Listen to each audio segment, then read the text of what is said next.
Hey, everybody. Welcome to the back room. I'm Andy Ostroy. Yeah, let me be clear. I'm going to fight the Biden DOJ's subpoena to appear before the grand jury because I think it's unprecedented and it's unconstitutional. Are you concerned about what happened on January 6th? The fact that no vice president has ever been subject to a subpoena to testify about the president with whom they served makes it unprecedented. But that goes to the issue of executive privilege. My understanding is that President Trump will assert that. That's not my fight. My fight is on the separation of powers. Mike Pence, former vice president. We're going to get to that in a second with one of our two big things. We have an important show today. We're going to have Fred Guttenberg on, and I'm going to talk to him about life and living and loss and grief and his fight to get meaningful gun legislation passed in this country. So let's begin with Pence. You know what? Mike Pence is right. He's right. This has never been done before to a vice president. Never. This kind of thing. Subpoenaing a vice president. And it's also never been done to Trump, a former president, before. I mean, it's unbelievable. But you know what else has never been done before? Thousands of maniacs storming the fucking Capitol, trying to steal an election and overthrow the government. So, Mr. Pence, let me remind you that yes, this has never been done before, but you were part of a cabal that literally tried to destroy democracy. And you owe the American people to go before a grand jury and to tell that grand jury what you know about the alleged, I'm going to say alleged and be kind, but the alleged crimes that were committed before, during, and after January 6th. I mean, I think the thing about Pence is his relationship with Trump is like a battered spouse, except that I have absolutely no sympathy for him at all, which I would for a battered spouse. And he is beholden to Trump's base to such a degree that he will play any game to get out of testifying. And he is making up legal precedents that no lawyer who I've read thinks has any basis in reality. Yeah, well, I mean, he wasn't a member of Congress. It was a ministerial position. He's there for one purpose and one purpose alone. And the separation of powers argument isn't legit because he wasn't part of Congress. He was part of the executive branch. The other thing about Pence that drives me crazy is his voice. His voice literally makes me want to grab the back of my head and slam my own face into a wall just to create something of a distraction. But it's like, I'm going to try to do him because, well, not do him, but I'm going to try to, there's something to, that's, it's that slow, breathy, earnest. It's an earnest man of God. You listen to him and you really, for just a half a second, feel like you can entrust your children's lives with this man. But then you realize he's evil. And then he also, Matt, Jen, he calls people's names all the time like that. Matt, Jen, he's one of those people who always invoke the American people. With the American people don't care about insurrection. They don't care about democracy. They don't care about people dying. They care about the things that matter to them, the important things like cat litter in school bathrooms. That's what they focus on. And that's what I'm focusing on. When I hear him speak, literally, it just drives me crazy. I don't know. I mean, it's probably more than anything. Anything he did with Trump doesn't matter as much as just the cadence, the rhythm, the fakeness, the fake sincerity of his voice. Complete pretend sincerity. I mean, he does sound a little bit constipated to me all the time, but he, refined that voice as a conservative talk radio host before he went into politics. Yeah. That's what he got it from. And then just the crap that comes out, like, I will not go before this grand jury. It's offensive. I won't do it. And the reason I won't do it is because I have absolutely nothing to hide. I have nothing to hide, which is why I will not testify. He won't get, if he decides to run, he won't get one single Well, not one. Nobody. Mother will vote for him. Well, Mother. Isn't he afraid to be alone with her? No, he's afraid to be with other women. Oh, I thought maybe his and wife. Why? Too. Why would he be afraid to be other? What's happening? Because they might just jump all over him because he's so hot. What are you afraid of? What? Why are you so tempted by Satan? He's deeply religious. Deeply. That's it's probably haram. what he's afraid of. It's haram. So yeah, it's this whole separation of powers, executive privilege. It's all such bullshit. This man was involved in one of the worst things that ever happened in this country, and he should speak. He should speak. If he has nothing to hide, all kidding aside, he should testify, and that's it. Agree. The other big thing this week is Nikki Haley is running for president. They have us spiraling towards socialism with a new $1 trillion spending bill every few months and a national debt over $30 trillion. On Biden and Harris's watch, a self-loathing has swept our country. It's in the classroom, the boardroom, and the back rooms of government. Every day we're told America is flawed, rotten, and full of hate. Joe and Kamala even say America's racist. Nothing could be further from the truth. And I have a particular message for my fellow Republicans. We've lost the popular vote in 7 of the last 8 presidential elections. Our cause is right, but we have failed to win the confidence of a majority of Americans. Well, that ends today. America, a racist country? Get out of here. That's crazy talk. That's nuts. Nuts. I mean, yeah. Look, she is right. The Republican Party is a bunch of freaking losers, and they're tone deaf, and they're going to just keep losing. But, I mean, Win come on. her. Exactly. I mean, could you, I mean, this is like Trump's American Carnage speech and address, right? I mean, what a way to launch a presidential campaign with such,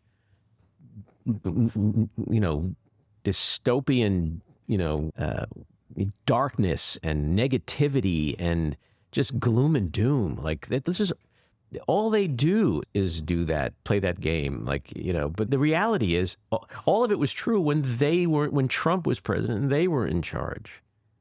I mean, the level of projection that goes on with the Republican Party is unbelievable. It would make Freud very proud. And hypocrisy. When you don't have any ideas of how to fix problems, that's all you've got in your bag.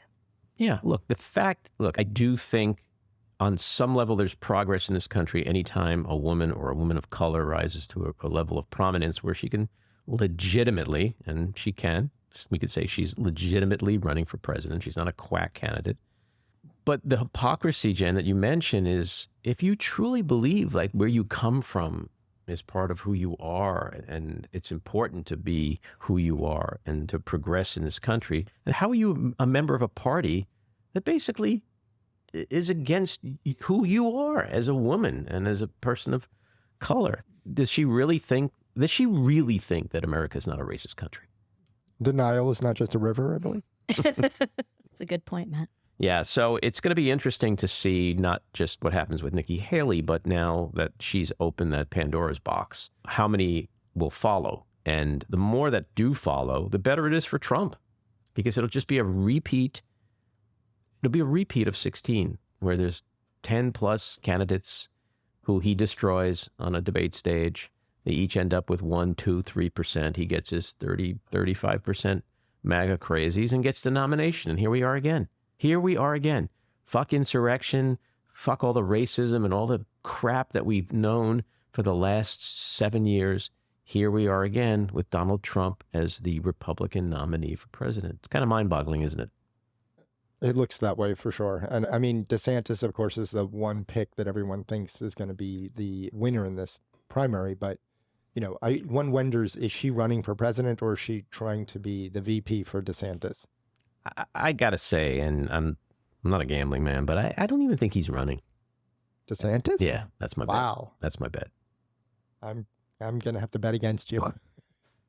I think he's a smart guy, and he knows down in Toothlessville down there in Florida that has, he won by a 20 point-plus margin, but that cat litter in the bathroom, trans athletes shit, like that doesn't play in America, and he knows that. He cannot win that nomination with that kind of shit. I don't think he knows it. I don't think Sarah Huckabee Sanders knows it. I think that's all they have, and now that they don't have abortion on their agenda, they're going to have to go full-on anti-woke crazy. Yeah, well, that's true. That is true. And there will be a lot of talk about giant Amazon trans athletes taking your daughter's spot on the soccer team away. Happens every day, I'm sure. but it doesn't play. It doesn't play in the rest of the country, clearly. Well, they tried the election denial game, and that didn't play either, but it doesn't stop them from doing it again. Somebody's going to be running on election denial, I'm sure. I agree with you on Huckabee Sanders. I don't agree on DeSantis. I think he's smart. I think he knows where his bread is buttered, and he can be governor for the next whatever, and then write a book and be on Fox News and be famous. He's not ready for prime time. What are you guys betting? I don't know. I usually bet a chocolate malted from Shake Shack. I will bet you, shameless Samuel Sweet Shop plug coming, I will bet you a $25 chocolate box from the most delicious, awesome, happiest place on earth, Samuel's Sweet Shop, Rhinebeck, New York.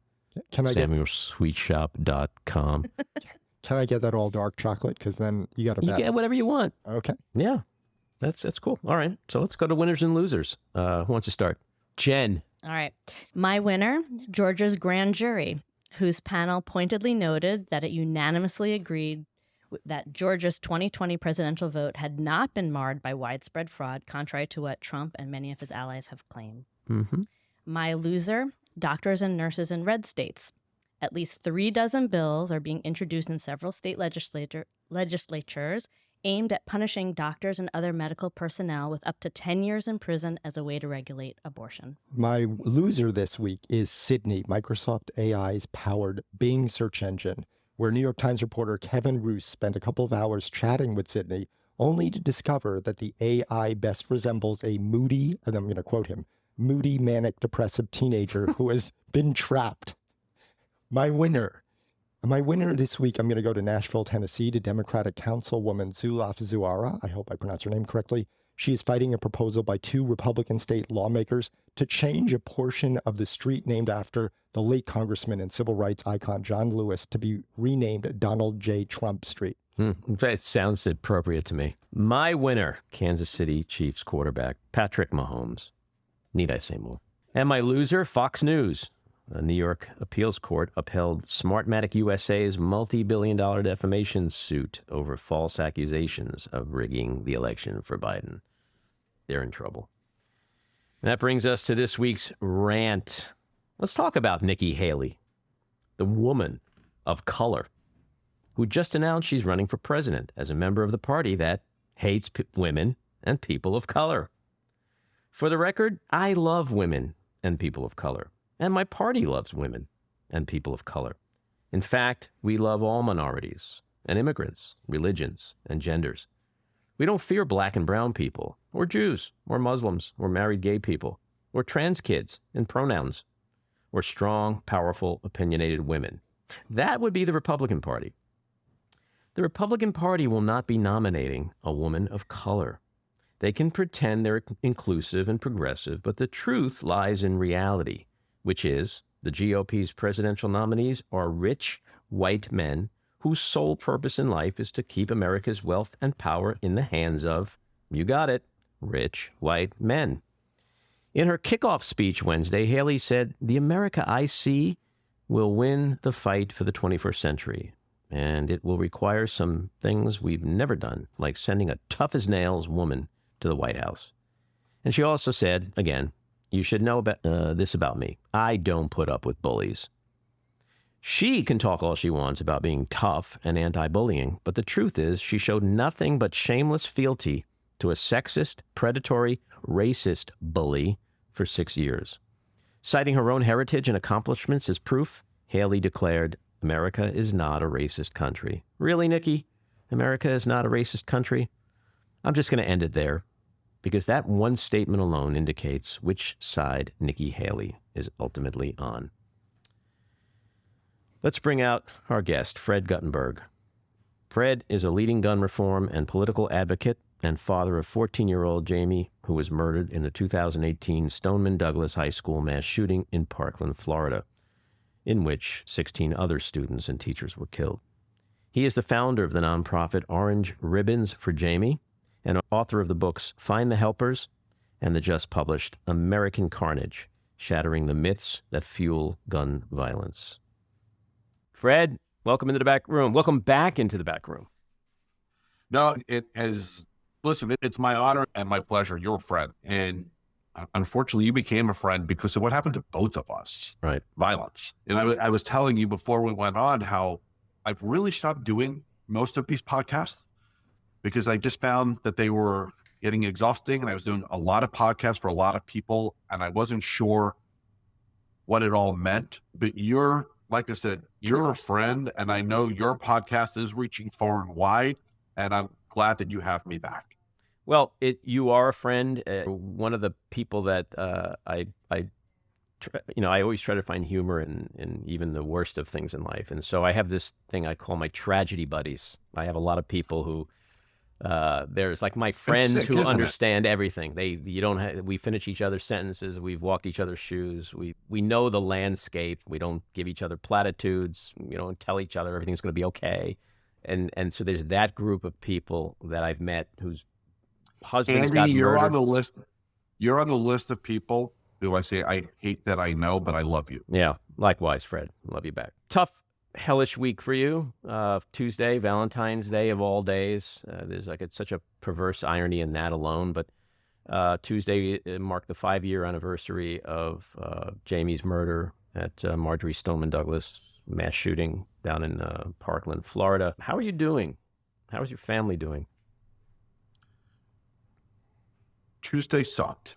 We spent it the way we always do, which is privately and at the cemetery. And with Jaime and receiving visitors, my wife and I, my son, we never participated in the public stuff because that is, for us, it is too hard. You start to see a lot of people you haven't seen in a long time, and you'll have to answer all day long the question of, how are you doing? And I don't always feel like answering that time after time after time. Mm-hmm. So we chose, as this year as we did in the past few years, just to be private. How are we doing? This year was strangely, and I'm going to tell you why, and it gets into one of the commonalities between us as well. My daughter was only 14 when she was killed. Not 24, not 35, 14.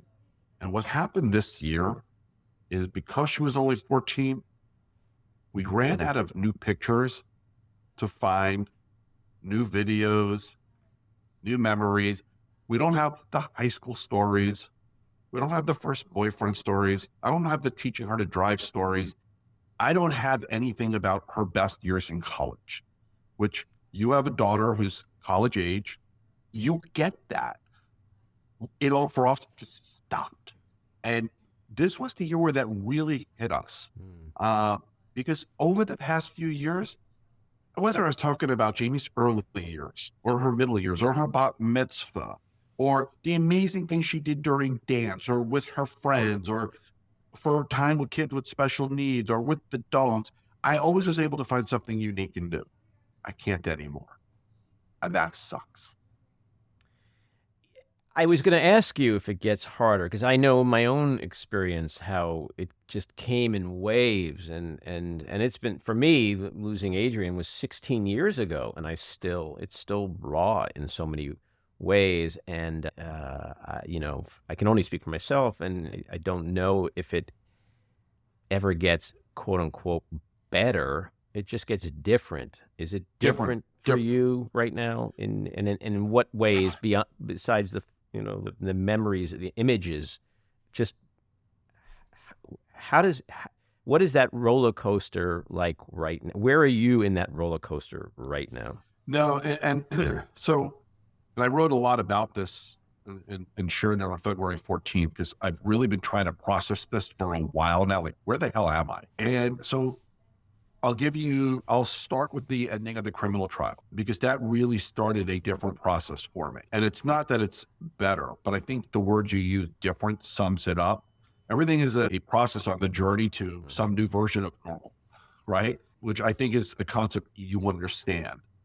And trying to find some new version of my wife, my son, and I being okay with what we got going forward, but never, ever, ever being okay with what happened and what we lost. So the past few years, I've, in addition to just being filled with this intense energy to fight, have been filled with a combination of love for my family and the people who have just been a part of my life, but sadness because of what happened to all of us, and intense anger that may have been one of the dominant emotion over this happening, and it directed at the person who did it. And I sat through almost all of the criminal trial in person with the expectation of a certain outcome. I was hoping for the death penalty, and it didn't happen. So here's what ended up happening. A day or two after the verdict, I went and I sat with the state attorney who prosecuted the case, because during the trial, while we heard the evidence, we didn't physically see any of the videos or the photos. That was only for the jury and the attorneys and the judge. Now, we were always invited, if we thought we needed to see it, to go back with the state attorney to watch it. But I chose to not do that, as did the other families. After the trial ended, I decided to go sit with the state attorney and watch the video of my daughter getting shot. It was something that, after all these years, I felt I needed to see for a few reasons. I needed to know that A, it was just as described to me, and that nobody was trying to make me feel like it wasn't as that she, let me take a step back.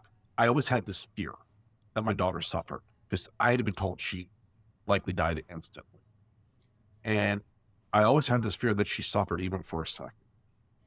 And even though all the attorneys and the law enforcement were telling me she didn't, I didn't believe them. And I had to see this. I had to see how she responded. Finally, I just felt freed to do it. My wife didn't want me to, but every night I didn't sleep for the past for the 5 years, because I kept on imagining her final minute. And I guess I needed to see the video, because I had to put in my head something real and get rid of what I was imagining. And after watching the video, a couple of things. A, it confirmed what people had been telling me. It is unlikely my daughter suffered. She took a single shot, severed her spinal cord. It looks like it was instantaneous. That's gonna sound crazy, but at least I was happy to see that. And you actually saw that that was on the video from a distance, perhaps, but there's two different views. One from the east stairwell, one from the west. I watched the one from the east stairwell, which was her running down the hallway and making the turn into the western stairwell. And I saw my daughter first hiding and then taking off to run and running down the hallway and into the stairwell. I chose not to look at this camera from the western stairwell, because that would have shown me her face. And the attorney said, listen, we'll show it to you. You will see her expression change.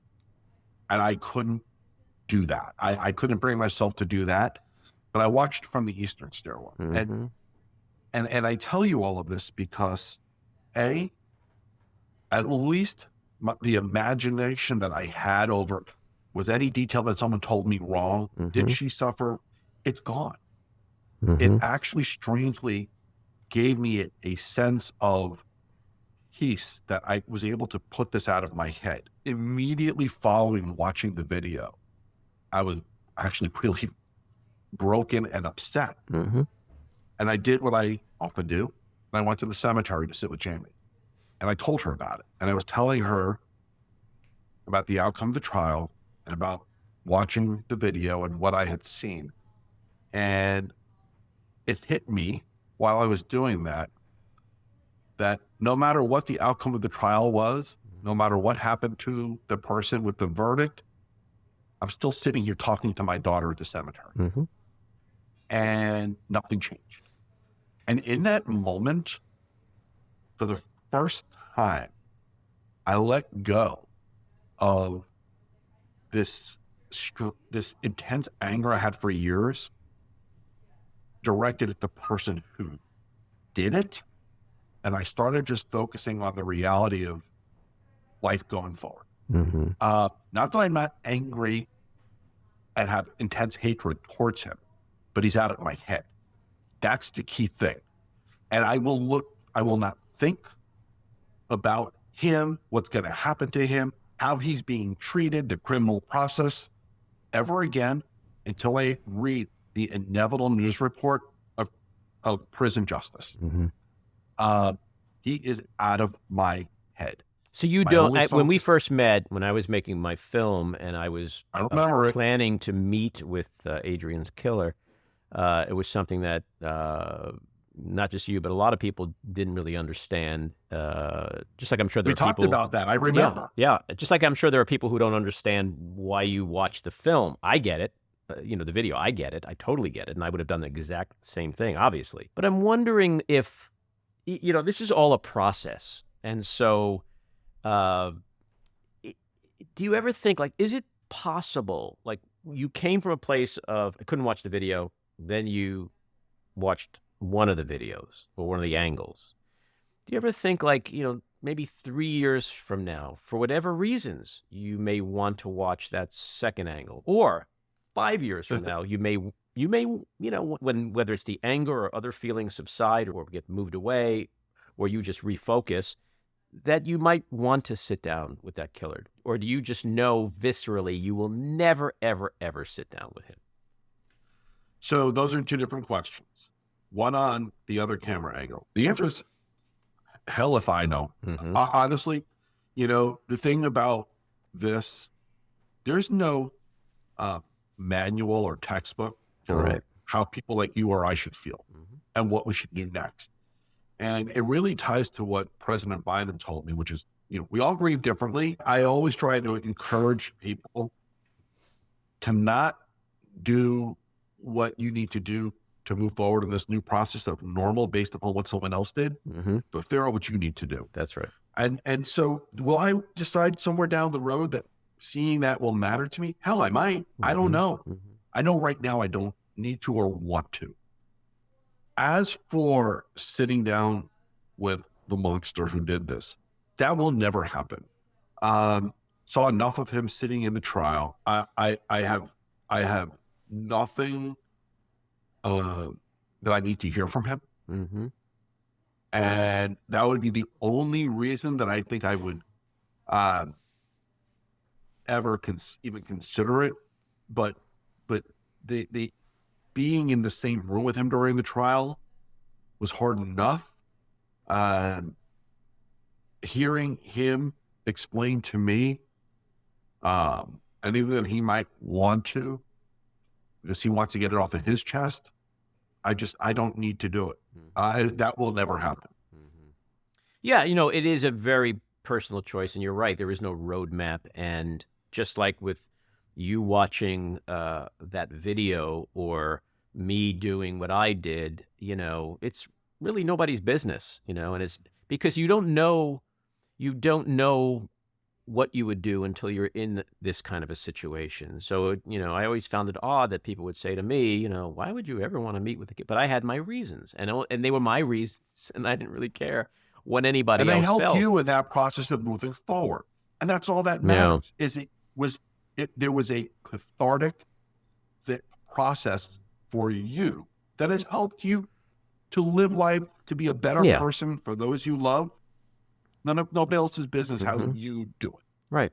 And same with watching the video, which took you a few years to get to that point of being able to do that because you had your reasons at this time to do that. But I got to say, you know, loss is not a contest, and I've had people always say to me, like, you know, what I went through is not like what you went through, but it's more important what other people go through because it's their lives, just like your. My response when people say that is always, we all have our story, right? But I have to say, as long as I've known you now, and even, you know, coming to a conversation like this again with my own foundational experience of violence and murder and tragedy. Losing a kid, there are times I just find what do you say to Fred? Like, what?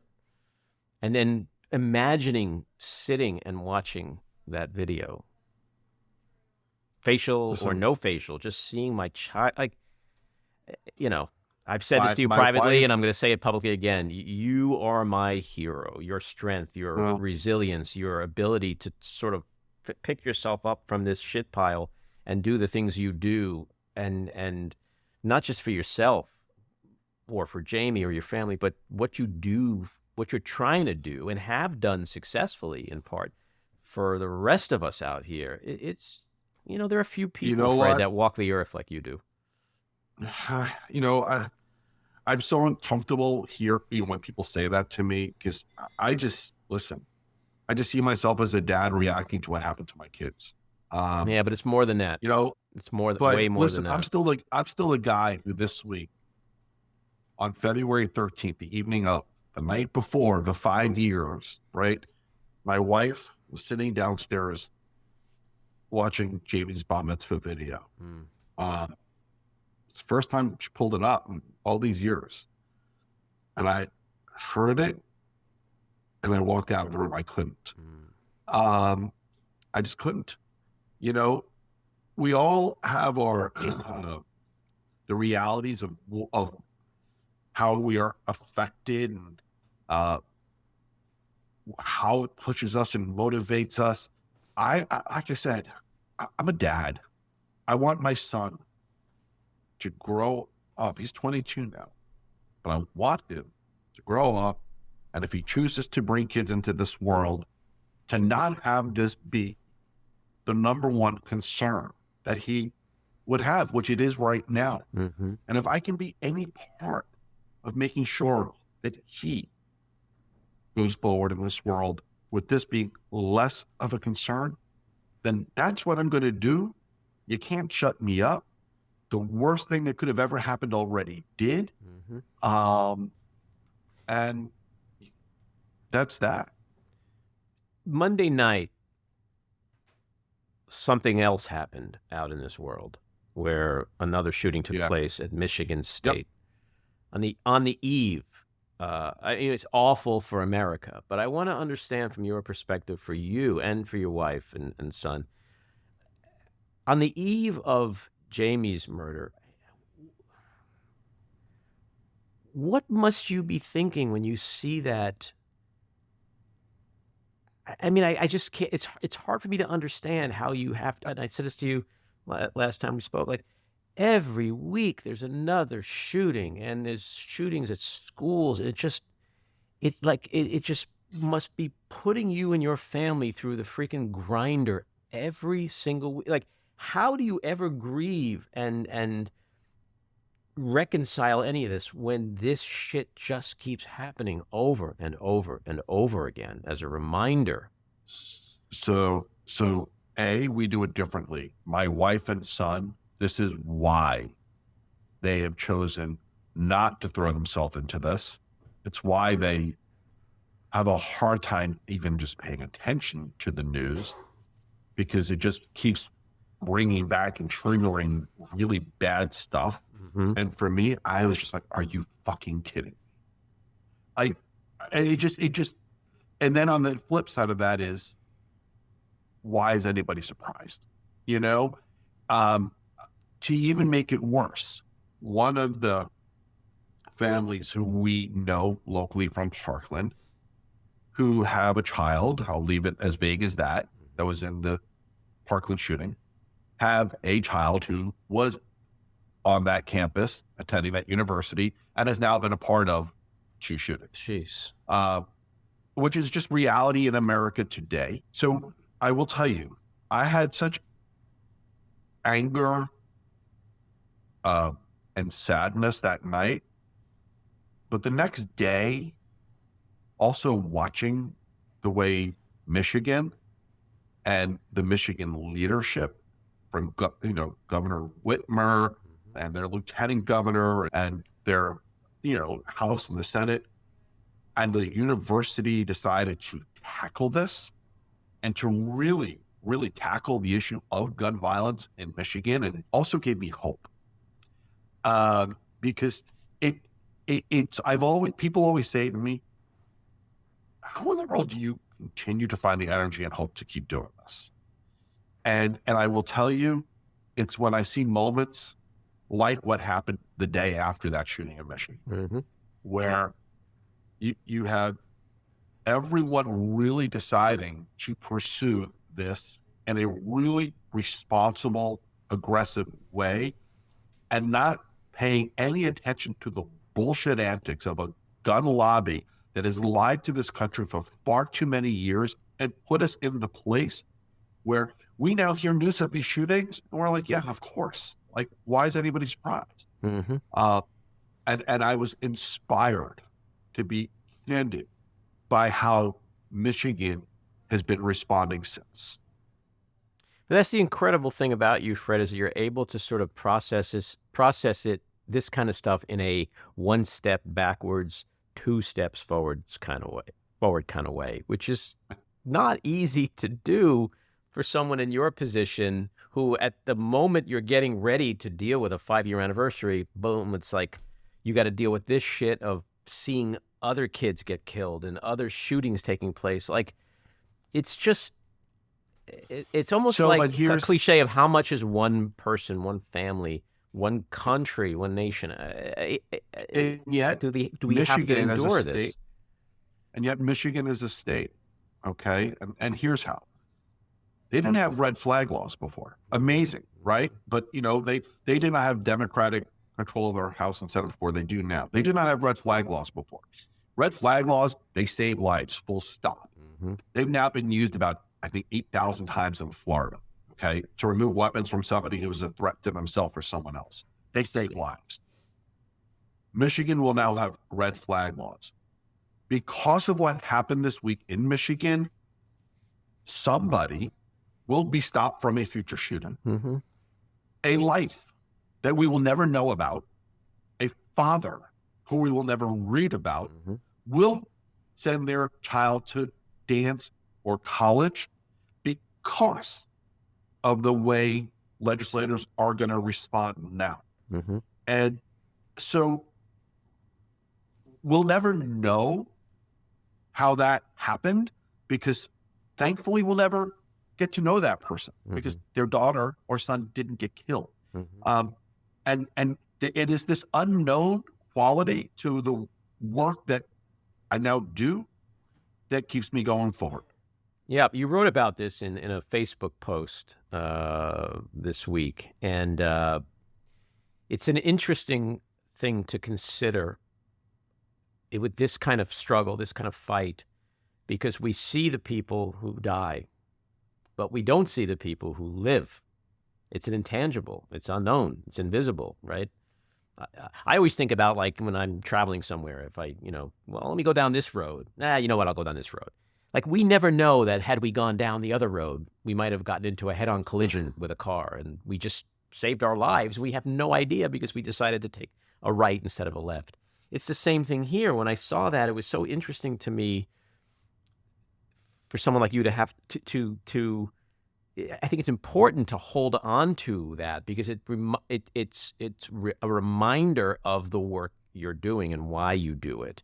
You're doing it to prevent this shit from happening, but we don't know when it doesn't happen. And when it doesn't happen, we'll never know. Right. But to be able to use that as fuel, because some people, if they don't see a result, they go like, shit, fuck it, I'm not doing this anymore. I'm not seeing the fruits of my labor. But you have to be able to do what you're doing, which is to know that somewhere, somehow, somebody is living because of the work you're doing.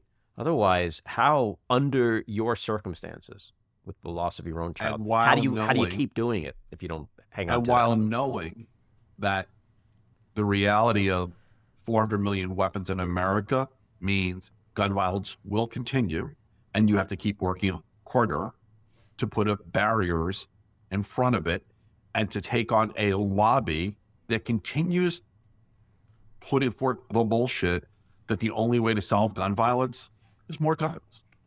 More guns, more good guys with guns. More good guys. Like after Uvalde, how many good guys who stood there twiddling their peckers for 70 minutes or whatever? Like is it time to say, you know what, maybe this good guy with guns thing isn't working the way we think it should? Well, and listen, they're going further than that now in certain states like Florida, where they want to go to this fully permitless open carry, where good guys who will be untrained, who will be really unknown to law enforcement, will be allowed to very dangerously carry guns. And listen, just in Florida yesterday, a guess who a good guy with a gun. I don't know anything about the guy, but he left his gun unsecured because he was untrained or irresponsible and nobody was paying attention. And his 3-year-old son killed himself with it. So this is a reality that the more we take on the bullshit and allow these good guys with guns to keep on telling us that we just need more of them, the more likely it is that you will see gun violence. It's time to shut them down. It's why I wrote the book I have coming out in May called American Carnage, because I'm taking on the bullshit. Enough is enough. Let me ask you this, which is maybe it's an impossible question to answer, but why do you think America, or a certain segment of America, is so obsessed with guns? What is, did you ever just stop and like close your eyes and think like, okay, I'm a victim of gun violence. I know there's gun violence, but why is there so much gun violence? Why? What is it that these guys with all these guns have like small dicks and they're just overcompensating? Like, well, why are we in all of the Western world are we so upset? Because there's a direct correlation between the amount of guns in this country and the amount of gun violence. And if you look at the countries that have strict gun laws, they have very little gun violence. Like, it's not rocket science. They do. And so I think some of what you just said about, why certain men just need guns is probably true. But here's some facts, because it's not, the facts are America now has more guns than people, right? Over 400 million, more guns than people, but concentrated in about a third of the population. So here's a fact.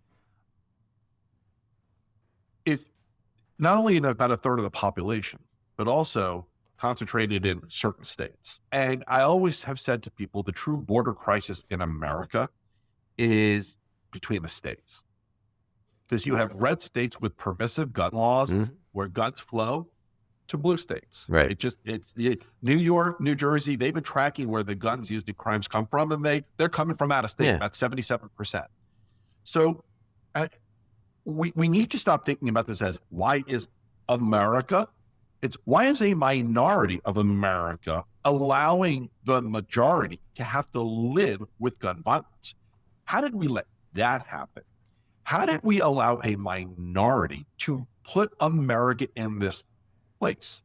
And, listen, it started with an incredibly well-funded, aggressive lobby. Look at a guy like Wayne LaPierre, the head of the NRA. People forget. You mentioned the good guy with a gun concept. Do you know when that started? No. It was days after Sandy Hook. That line never existed before that. It was the NRA response to Sandy Hook. Okay? Wayne LaPierre went out and said the only thing that stops a bad guy with a gun is a good guy with a gun. They used Sandy Hook as this epic sales moment for the industry. Okay? That's the reality that America needs to understand, and how a minority of people put America in this place where gun violence is something where we now anticipate we're now raising a generation of children who are growing up thinking, I should expect gun violence in my life. Okay? So fuck it. It's like, we have to stop listening to the bullshit. I am a guy who believes in the Second Amendment. I have no issue with lawful, responsible gun owners. I've talked publicly. My father-in-law's one. My son has gone shooting. No issues. I hate gun violence. And I hate the bullshit that put us in a place where the notion that we should do anything to lessen gun violence means you're an anti-gunner, because I'm not. Mm-hmm. Well, the message, LaPierre's messaging, the NRA's messaging, it's failed messaging, because in the years since Sandy Hook, look at the proliferation of gun ownership. Look at the incredible rise in gun violence, right? We see from Uvalde the good guys with guns and how that went. It didn't happen the way it was supposed to for the NRA. Where is the messaging to show America that there has to be some connective tissue to the reality of guns and gun violence and what our kids are experiencing now more than ever? Because it's not give people more guns, you get less violence. It is exactly the opposite.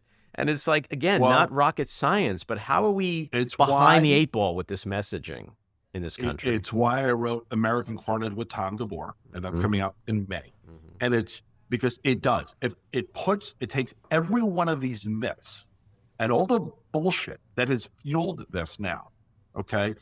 And I'll tell you what it all started, because it was back in 1977. Takes all of that bullshit and it puts truth out there with facts and data, and it also tells people, we also tell people in the book how to talk about it. But listen, America through most of its history was a gun safety country, okay? We had guns, we had a gun culture, but we also believed in gun safety all the way up until 1977. And in 1977, in Cincinnati, Ohio, at the NRA convention, a guy by the name of Harlan Carter organized the coup of the NRA and created the modern version of the NRA. Now, what people didn't know at the time, because he changed a vowel in his name, Harlan Carter was a prior convicted murderer, okay? This is the guy who turned the NRA into what they are today. But this is only since 77. The majority of this country's history is a gun safety country with a gun culture, but understanding safety, okay? So it is time to make sure America knows the truth, and we start fighting back with legislators who understand the importance of doing something about reducing gun violence. Mm-hmm. And by the way, the past 3 elections, we've elected more of them, mm-hmm. and with legislation that puts an end to the bullshit we are living with. Mm-hmm. Another thing that I just can't fathom is, there's this notion that somehow all the guns are in the hands of, the rednecks, and everyone who's dying is a liberal. But the truth is, you could own your own AR-15, but your mother still might die at a supermarket or a movie theater or a church. Your kid may die in a school. This impacts you. This affects your life, the people you love. Why are they so disconnected from that reality? As if there's people with guns, and then there's all the people who are dying. But there's no connectivity in that, which is bonkers. the other disconnection from reality is that it's only happening in big blue cities, okay? Right. Because per capita, the deadliest places in the country are red. Big blue cities have a lot of people, mm-hmm. so you may have more instances, but per capita, the most deadly places in the country are red. And what happens is, in those dangerous, deadly places, okay, it is often these good guys with guns who something happens in a home, it's not mass shootings, but you have a lot of the individual in-home, intimate partner, mm-hmm. and things like that. It is such a bunch of nonsense, and it is a disconnect from reality. And the truth is, the whole notion that if we just keep on arming more people, we'll stop gun violence. The more guns you put out there, the more they're going to end up in the hands of those who intend harm. And you know what? If someone's walking and they're going to hit you by surprise, you might have a gun, you might not, but guess what? You're likely to get shot. Yeah, it's just one of those things I'll never be able to understand about conservatives, because in general, they never seem to be voting for their own interests. And in this particular situation, whether I own an AR-15 or not, my kid still goes to a school. Why wouldn't I be as worried as a Fred or someone else about my kid not coming home from school? Why is there such a visceral fight to protect every single gun right, as if it doesn't affect their lives in any way? Well, so let's look at what happened with legislation that was just passed. Because 80% of America agrees with you and me. So it's not like the majority of America doesn't see it the way we do. So and when you look at Congress, you have a president who agrees with you and me. You have a Senate that is majority Democrat, but had enough Republicans right off the bat to get at least 60 votes who agreed with you and me. Why there were, all the other Republicans in the Senate who don't is a whole other conversation, but they're the minority, right? And then you have a House that currently is just gerrymandering, not reflecting the majority of Americans. But in the last session, the House was overwhelmingly able to agree with you and me. We got it done. But in the Senate, it was pulling teeth to get the bare minimum because of the filibuster. The reality is the majority of America agrees with you and me. Mm-hmm. And so if the legislators are unable to deliver on what the majority of America wants, instead of saying, why is this so hard in America? We got to start calling out those people by name.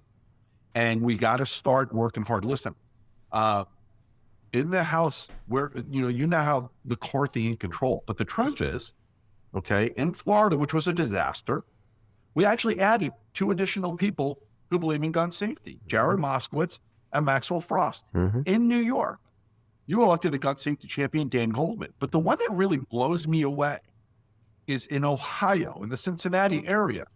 You have Greg Landsman, who defeated the ultra-conservative gun nut, Steve Chabot, or Chabot, however he says his last name. So I think that's his name. But anyway, Greg Landsman is now their congressman there, okay? So Americans, make sure you vote. Well, that's the answer. Right. We could say that about everything. If we just all voted. But too many of us don't. Right. And then we say, why are they not doing what we want? Did you vote? Yeah. Statistically, let's say that, Democrats go to the polls and maybe 55 to 60% of them vote. Imagine if 80% of Democrats showed up at the polls. We'd have everything we want, right? Everything. Well, listen, 100%. And in Florida, listen, Ron DeSantis just won by 19 points, right? Mm-hmm. So he's patting himself on both shoulders. They could look at what I did, how impressive. But the truth is, he won because his people voted, okay? Democrats in Florida were uninspired, unmotivated, and the turnout was terrible. Mm-hmm. If Democrats stopped sitting on their asses and complaining and worrying about, did I get everything I want, and focus on, I still need to vote because I need to get people who believe in the things I believe in office, you'll solve a lot of problems. Mm-hmm. Don't sit home. Mm-hmm. Michael Moore used to talk about this all the time and talk about Canadians, how they take their voting. I know you got to run in a few minutes to get to your next thing. The last thing I want to ask you about in your Men's Health article, which people should read, written with Rachel Epstein, which is a fantastic piece and a real insight and window into you. You talk about coping, and you talk about, writing books and how that's important. But you also say, quote, I love to drive and I love music. I'm a Billy Joel fanatic. On my really down moments, I get in my car, roll down the windows, put on Billy Joel, and I just drive. I want to know what Billy Joel songs are the ones that really do it for you in those moments. What's your go-to? So listen, since I'm a teenager, when I was like, I've always been someone who's always had big dreams and big visions. Mm-hmm. And when I was around 13, 14, my best friend, and he's still my best friend to this day, said about the song Vienna. He's like, this song is for you. You know, slow down, you crazy child. Mm-hmm. No, so ambitious for a juvenile. Ambitious for a juvenile. Mm-hmm. And that has always been my favorite song. Mm-hmm. Just always, beautiful song. Always been my favorite song. But you can just go through the history of Billy Joel, whether it's, you know, a song like She's Got Away, which strangely has Jaime danced to She's Got Away. And the words of that song, while probably really more intended for a romantic relationship, you know, she's got a way about her. I don't know what it is, but, you know, she lifts me up. I'm feeling down, and all those words. I feel like that song is now written for a connection between Jaime and I since she's been murdered. But, you know, then there's the, you know, Summer of Highland Falls and Piano Man and all the other stuff that we all know and love. It's like, just, you put on Billy Joel for me. Captain Jack, I fucking love Captain Jack. You know, and you put it on, and I could listen. My wife and I, we have a home in North Carolina as well that we drive back and forth to. And she's like me, a Billy Joel fanatic. That's pretty much what we listen to the whole drive. She'll just like go one album to the next. Yeah, no, it's he's amazing. I'm right with you on Billy Joel. When you are doing this in your car, because I know I've had my moments and still do when I hear a song that resonates for me the way She's Got Away resonates for you. That's when I kind of unload and unleash and the things that people don't see about me. And I want to know, is that happening for you? Because we see you on TV, we see you in other, you know, you're a rock. But when you're in that car and you're hearing She's Got Away, are you just a mess, a sobbing mess? The first time, and it was after Jaime was killed, probably about a year after, and it came on, and that was the first time where it kind of hit me that way. And then I said to myself as I'm driving, I said, holy shit, Jaime danced to this. Like, I hadn't thought about it. So I ran home to find that video. And I was a mess, you know, I was. And now whenever I listen, my wife now can't listen to that song, you know, for that reason. But every time I hear it, I need to listen to it now. It's funny how the evolution works. You know, when Adrian died, they asked me at the funeral, like, what song would you want to play? And I was like, what song do I want to play? What is this, a Sweet 16? And they were like, well, people usually, as everyone's marching into the chapel, I was like, well, okay, let me think about it. Thinking about music and today. I thought about My Love, Paul McCartney, because we were big, huge Beatles fans. And that song for me over the years has gone from like, oh my God, I'm curled up on the floor in a fetal position listening to it. Now when I hear it, I can hear it and listen and think of her and think how beautiful she was and how our love was so strong and what it means. So like my own emotional journey with that song, I'm wondering if you're going through that. It sounds like you're going through that same emotional journey. No, I listen to that song now, and what I hear is, in other words, feeling down. She inspires me. You know, it's about how Jaime is lifting, and it feels to me when I listen to that song, it's the story of how I keep Jaime in my life. You know. And so I listen to, when it comes on now, I do listen to it. And strangely, I'm in a place now where I smile, not get broken, because I feel like it's just her way of staying connected to me. You know, but yeah, you know, Billy Joel, I mean, listen, I got a lot of other musicians that I love.